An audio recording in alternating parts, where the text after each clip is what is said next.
Ek sien dis nog so 'n minuut voor 9, so as jy nog kans net Larry, as daar nog mense buite is sodat hulle kan inkom. Terwyl hulle inkom, gaan ek sommer net so lank sê oor Sondagoggend. Sondagoggend is Opstandingssondag, Paasondag, die dag wat die Here uit die graf uit is, en ons gaan die dag saam met Arina de Wit gaan sy vir ons hier optree. Ek gaan die diens waarneem, maar sy gaan dan die res van die liturgie vir ons inkleer. So dis Sondagoggend 9:00 hier in die kerk. En dan wil ek net vir Elise, jou met jou afsterwe van jou ma eergisteraand net sê sterkte, en ons dink aan jou en ons vra vir die geloofsgemeenskap om ook aan die vorige gesin te dink met die verlies van 'n geliefde. Ons bid ook vir hulle dan.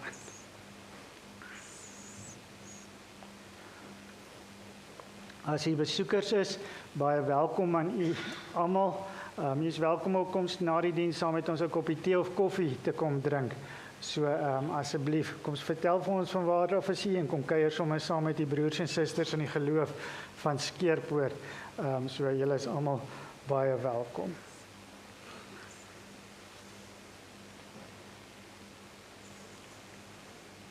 Ek wil sommer ook van die geleentheid gebruik vir die besoekers te sê dat as jy die vrymoedigheid het om in die eie gemeente die nagmaal te gebruik, asseblief, gebruik dit saam met die gelowiges van Skeerpoort ook die nagmaal vanoggend, wanneer ons dan juist dink aan daardie grootste dag wat die geskiedenis vir altyd verander het, toe ons Here Jesus Christus aan 'n kruis gesterf het. So asseblief, as jy die vrymoedigheid het om in die eie gemeente dit gebruik, asseblief gebruik dit saam met ons.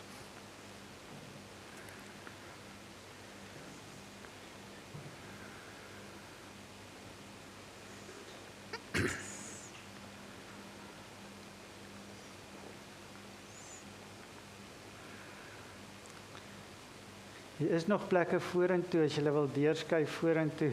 Leon, julle is welkom. Ek sien jy sit al, ek sien Alida staan daar. Maar julle is welkom. Hier is nog baie plek hier voor. So julle is baie welkom om deur te skuif. Maar vriende, kom ons begin net hierdie dag, hierdie goeie Vrydag.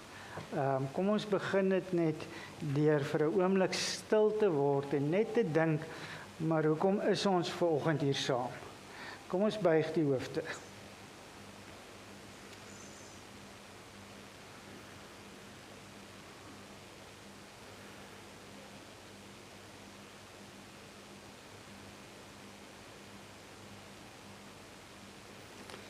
Here, op hierdie dag, 'n klomp jaar terug, hier het vir 3 ure donker geword. Donker geword omdat dit U stil geword het. En Here, ons sit in daardie stilte nou, en ons vra Here dat U Uself aan ons sal openbaar vanoggend. Here, dat ons U sal beleef, en wanneer ons by die nagmaaltafel sit, ons sal herinner wat dit U gekos het. Daarom is dit ons gebed, Here, dat U sal spreek, want ons U kinders luister. Amen. Genade, barmhartigheid en vrede, dit kom van God ons Vader en Christus Jesus, die opgestane Here. Deur die werking van die Heilige Gees, kom dit vandag na julle toe. Vriende, ons gaan staan en ons gaan 'n loflied sing, lied 219. Die 2:9 laat ons sing van ons verlosser. Ons gaan vers 1 en vers 2 sing. Die lied het 3 verse, maar ons gaan net 2 verse staande sing. Laat ons sing van ons verlosser, hy wat wys hoe liefde lyk. Kom ons staan en dan sing ons dit tot eer van die Here.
Vriende, ons gaan vanoggend voort met die tema wat ons in Lukas gekry het oor die laaste 8-9 weke waarmee ons besig was. En vanoggend gaan ek weer die gedeelte lees wat ons verlede week gelees het. Ek gaan so 'n bietjie op iets anders te fokus, maar daardie dag was daar 'n klomp mense wat daar gestaan het en gekyk het hoe Jesus gekruisig is. En ons gaan vanoggend 'n bietjie by hulle stil staan, maar ons sit ook vandag en ons staan ons sit om presies dieselfde. Jesus se liggaam wat gebreek het. Jesus se bloed wat gevloei het. En daarom vind ons ons in dieselfde posisie as hulle daardie eerste goeie Vrydagoggend. En met dit in gedagte, kom ons buig die hoofde en dan bid ons saam. Here, as ons om die tekens van die gebreekte liggaam en die bloed wat gevloei het sit, dan vra ons dat U ons vandag bewus sal maak van waar ons in hierdie verhaal inpas. Here, want dit is nie net die verhaal van U en die mense van die ou tyd nie, maar is vandag nog die verhaal van U en die mense, selfs in 2026. En daarom, Here, is dit ons gebed dat vanoggend met goeie Vrydagoggend, as ons die woord lees en die woord gaan bedien, dat U Gees dit vir ons duidelik maak en dat as ons om die tafel sit en ons eet van hierdie brood en ons drink van hierdie wyn of druiwesap, dat dit ons sal herinner en vir ons weer opnuut die dryfveer gee om met U liefde en U oorwinning te gaan lewe te midde van al die negativiteit in die wêreld. Dankie, Here, dat ons kan vra dat U met ons sal praat vandag, dat U ons sal aanraak. Here, ons wag op U. Ons luister en ons vra, spreek, Here. Amen. En ek lees vir ons uit Lukas 23 vers 44 tot 48. Dan skryf Lukas vir ons: dit was omtrent 12 uur, toe kom daar duisternis oor die hele land, en dit het tot 3 uur geduur. Die son het opgehou skyn. Die voorhangsel in die tempel het middeldeur geskeur. Jesus het hard uitgeroep: Vader, in U hande gee ek my gees oor. Na hierdie woorde het hy die laaste asem uitgeblaas. Toe die offisier sien wat gebeur het, het hy God geprys en gesê: hierdie man was werklik onskuldig. Al die mense wat saamgedrom het om na die skouspel te kyk en gesien het wat gebeur het, het verslae huis toe gegaan. Maar al Jesus se vriende, ook die vroue wat hom van Galilea af gevolg het op 'n afstand bly staan. Hulle het al hierdie dinge gesien. Ons lees tot sover.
kort nadat God die hemel en die aarde geskape het, volgens Genesis 1, het hy ook die lig en die duisternis van mekaar geskei.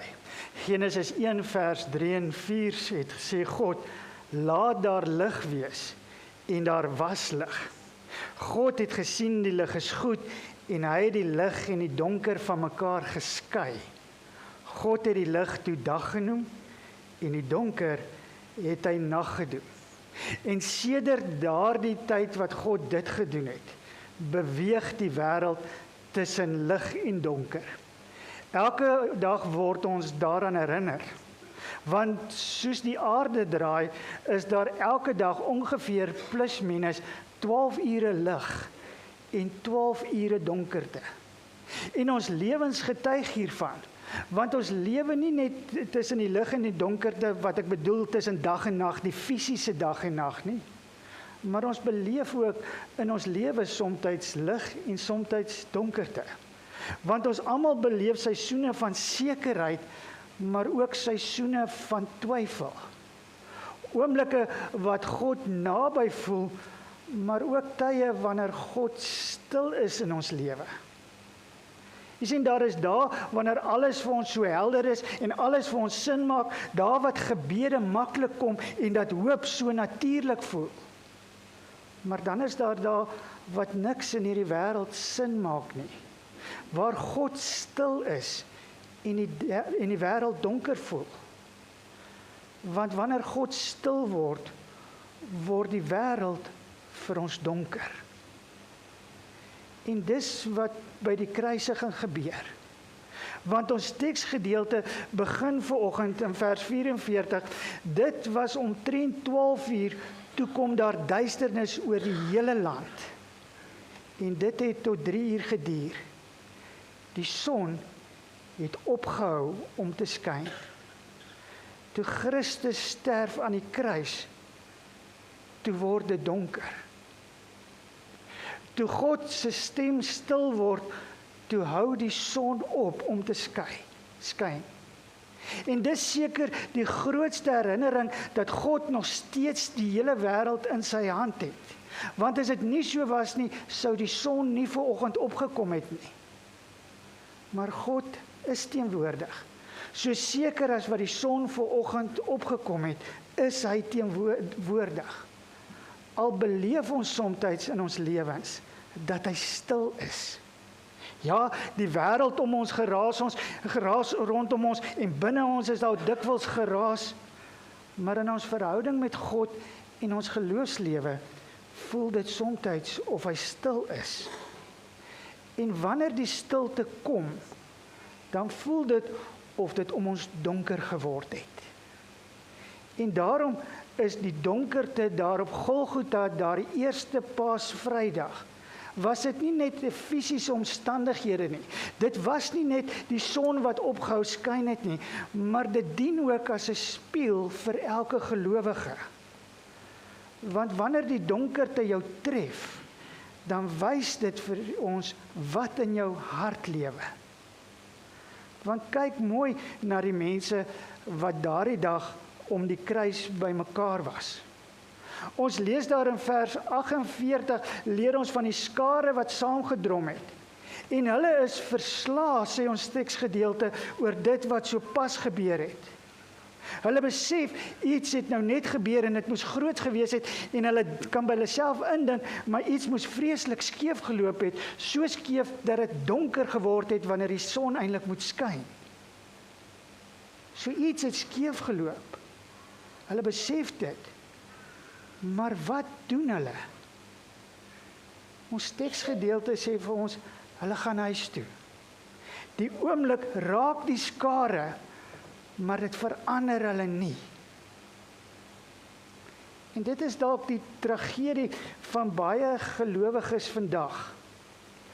Dit wat Christus aan die kruis vir my en vir jou gedoen het, raak hulle sonder om hulle te verander. Dalk is dit die rede hoekom 85.3% van hierdie land se mense met die Christelike geloof identifiseer, Maar ten spyte daarvan sien ons haat en nait, sien ons misdaad en korrupsie, sien ons die een broer wat nie die son oor die ander broer wil laat skyn nie. Dis nog steeds deel van ons wêreld, al sê die grootste meerderheid van ons land se mense, hulle is Christene. En dalk is dit die rede. Want dalk is dit net dat wat Christus aan die kruis gedoen het, raak hulle. Maar soos die skare daar die eerste Paasvrydag, het dit hulle nie verander nie. En het hulle net doodgewoon huis toe gegaan. Maar daardie oggend om die kruis, of daardie middag om die kruis, kry mens nog mense. Ons kry die vriende van Jesus daar in vers 49. Hulle het nie huis toe gegaan nie. Hulle het gebly, maar hulle staan ver weg.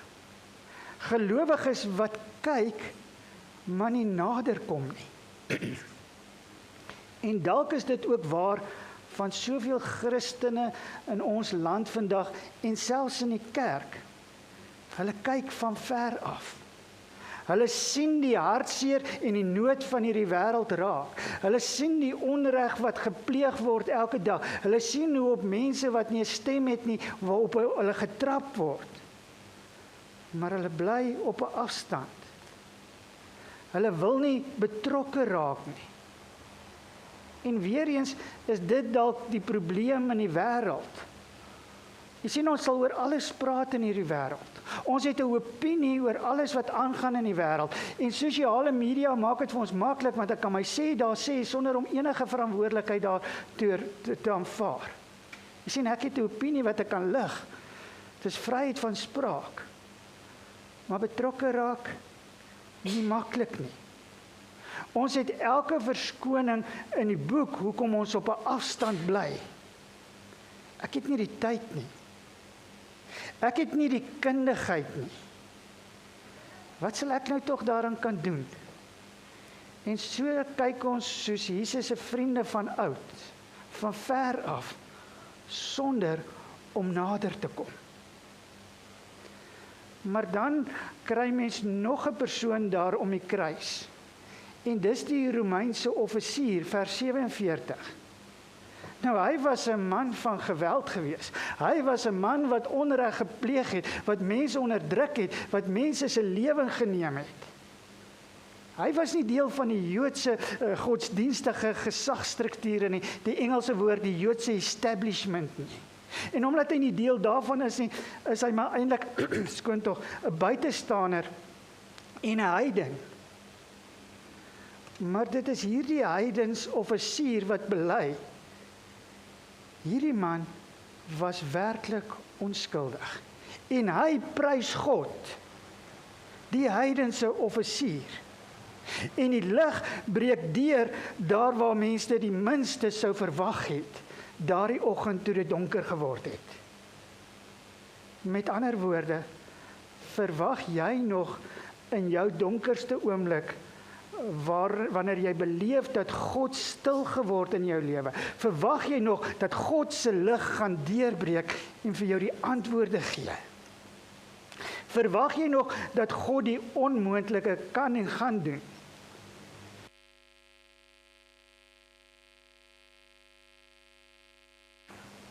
Hou jy nog met God rekening dat hy die ondenklike kan doen? Soos om die voorhangsel in die tempel van bo tot onder te skeur. Want dit was ondenkbaar gewees wat daar gebeur het. Vir die eerste eeuse Jode was dit totaal en al taboe gewees, want dit is waar agter God gewoon het. Die allerheiligste is afgesper deur hierdie gordyn wat daar gespan was. En die betekenis van die skeur van hierdie voorhangsel is deels dat almal nou tot God kan nader met vrymoedigheid, want ons verhouding met ons hemelse Vader is vir altyd herstel in wat Christus Jesus gedoen het. Dis deels daarvan hoekom dit geskeur het. Maar daar is ook 'n ander deel hoekom die voorhangsel geskeur het. Dit is sodat God se heiligheid kan uitstroom na die wêreld toe.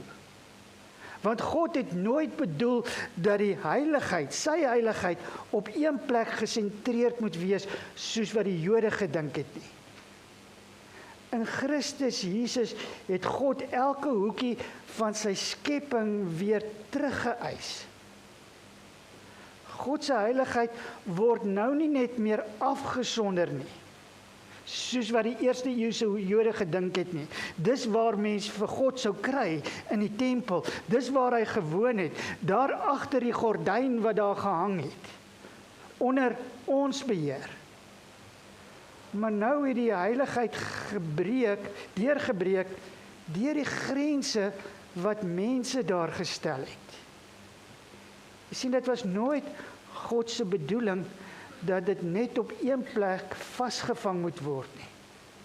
Dit was nie die bedoeling dat hy net God vir een volk en een taal en een kultuurgroep moet wees nie. Hy is die enigste God. Die God wat alles gemaak het. Die God voor wie elke knie sal buig en elke tong sal bely, soos wat ons meer as een keer in die Bybel lees. En sy heiligdom is nie bedoel om agter 'n gordyn in 'n tempel te wees nie, of in die 4 mure van 'n kerkgebou nie. Maar sy heiligheid is bedoel vir elke huis en elke kompleks en elke straat en elke plaas en elke mens se hart wat in hierdie wêreld woon. Sy heiligheid is daarvoor bedoel. En al hierdie dinge gebeur terwyl God stil is. Dit word donker oor die hele wêreld. Mense sien, maar hulle verander nie.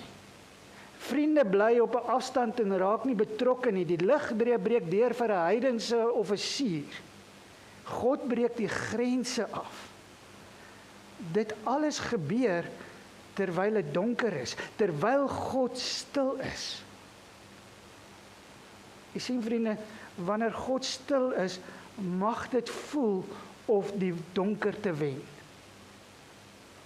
Wanneer die lig verdwyn, mag dit selfs voel of dit die einde is. Maar dit is nie. Dis hoekom ons na hierdie dag verwys as Goeie Vrydag. Want as die donkerte gewen het, sou ons gepraat het van Donker Vrydag. Maar die donkerte het nie gewen nie. Selfs al was God stil, was hy nie afwesigheid nie, want al hierdie dinge gebeur terwyl God stil is. Selfs in die donkerte is God nog steeds aan die werk. Selfs toe Jesus uitgeroep het, Vader, in U hande gee ek my gees oor. Selfs toe het God nog aangehou doen wat net God kan doen. Het God aangehou doen wat die nagmaal vir ons vanoggend simboliseer wanneer ons die nagmaal gebruik. Jy sien, hy het vir ons redding gebring. Dis net hy wat dit kan doen. Hy het vir ons verlossing gebring. Dis net hy wat dit kan doen. Dis hy wat die son laat opkom en die lig laat deurbreek. Dis net hy wat dit kan doen. En daarom wil ek u uitnooi vandag. Of u dalk nou soos die lig deurgebreek het soos die Romeinse offisier. En of u vandag ver voel soos die vriende van die Here. En of u selfs staan waar die ander skare was. Wil ek u uitnooi. Kom sit saam met my aan die nagmaalstafel. En kom laat dit ons herinner dat God die duisternis oorwin het en dat die lig sal skyn. Amen. Nou ons gaan so sit, dan gaan ons lied 253 sing. 253 sing en terwyl ons dit sing, gaan ek vir die diakens vra om die tafel vir ons in gereedheid te bring. Kom ons sit so, dan sing ons lied 253 al 2 verse.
Vriende, ek wil dan vra dat JC en Luanay saam met my hier om die tafel sal kom sit en dan ook vir oom Thomas en tannie Annetjie of hulle ook saam met my hier om die tafel asseblief hulle plekke sal inneem.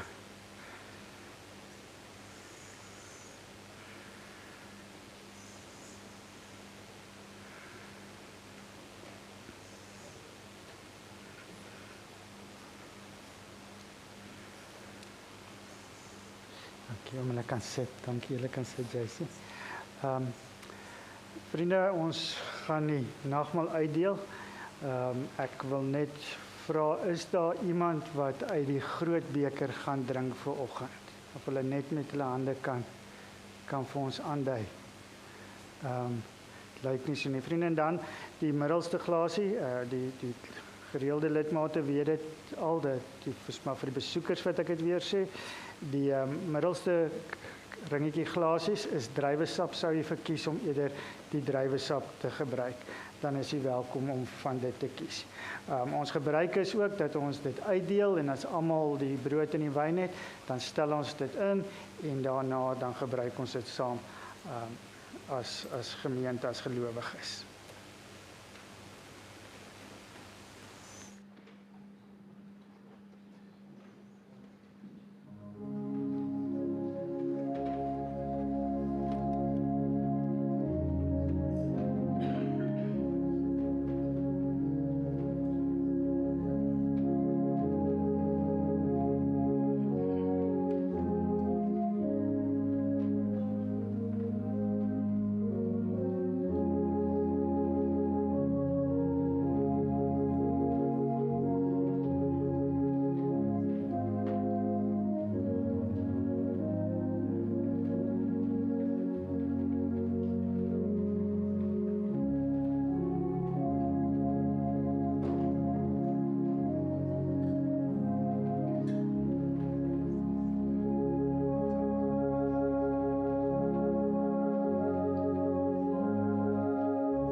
Vriende, ek wil graag net hoor of daar iemand is wat dalk met die brood oorgeslaan is. Iemand wat dalk met die wyn oorgeslaan is. Goed, dan kan die diakens vir my hulle plekke inneem.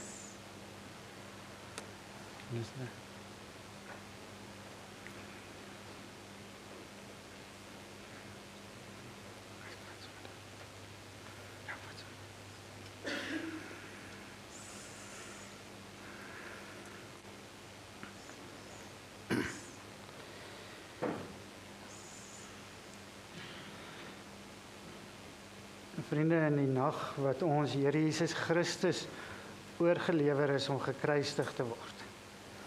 Daardie nag het hy die brood geneem en nadat hy sy hemelse Vader daarvoor gedank het, het hy dit gebreek en hy het gesê, neem dit, eet dit.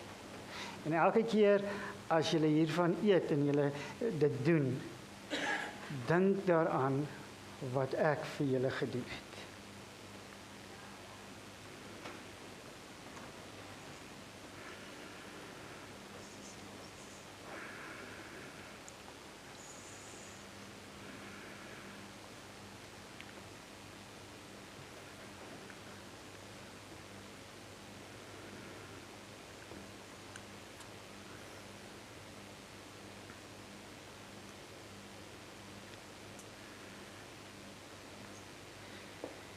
En toe hulle klaar geëet het, het hy die beker geneem. En hy het gesê, dit is my bloed wat vir julle gevloei het. Dis 'n nuwe verbond wat ek met julle sluit. Dis 'n nuwe ooreenkoms wat ek met julle aangaan. Van nou af is dit my liggaam en my bloed wat vloei, wat vir julle die lig sal laat deurbreek. Daarom gebruik dit vanoggend en elke keer wat ons dit gebruik van hier af vorentoe, dink daaraan wat die Here vir ons gedoen het.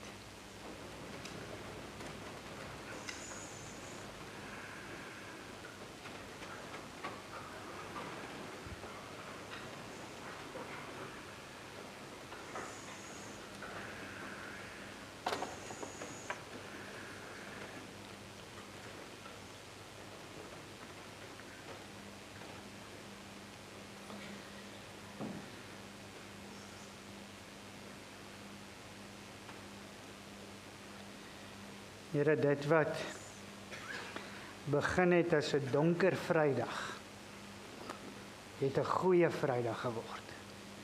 'n Goeie Vrydag omdat 3:00 die middag het die son weer begin skyn.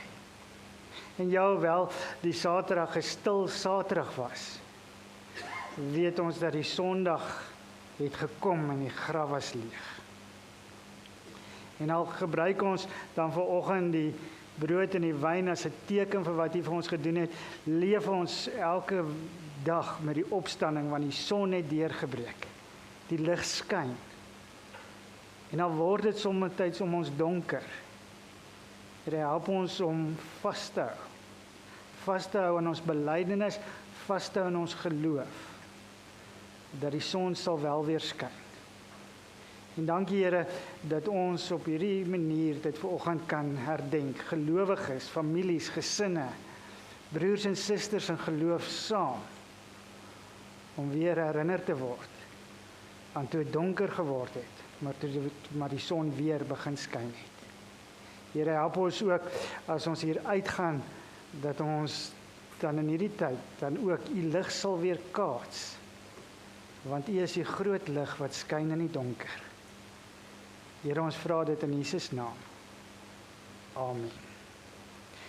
Vriende, ons gaan die offergawe by die deur opneem. So daarom, julle kan vir my julle plekke inneem. Dankie Jacy, dankie om Thomas julle. En dan gaan ons staan en ons gaan afsluit met 'n gebed vanoggend. Ons gaan afsluit met lied 286. Here God van liefde, waar ons ook mag gaan, wil ons in die skadu staan. Want U is die lig wat skyn. So kom ons staan en dan sing ons die gebed waarna ons staande bly vir die geloofsbelydenis.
dan seën die Here ons.